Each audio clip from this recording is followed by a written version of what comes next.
Frustrated with clunky website navigation?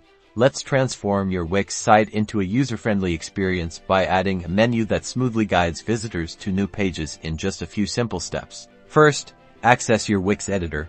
Look for the plus icon on the left-hand toolbar.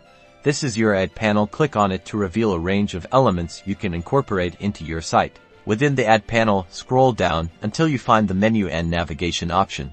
Then click on it. A variety of menu styles will appear for you to choose from. Browse through the different menu designs and select one that complements your website's aesthetic. Click and drag your chosen menu style onto your header.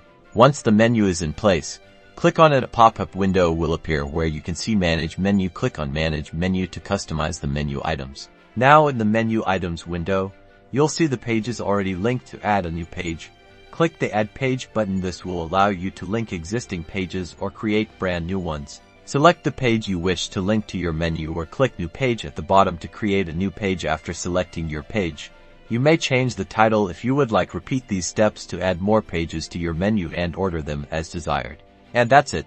You've successfully added a menu that takes visitors to new pages on your Wix website. Now remember to preview and publish to see how your site will look to visitors.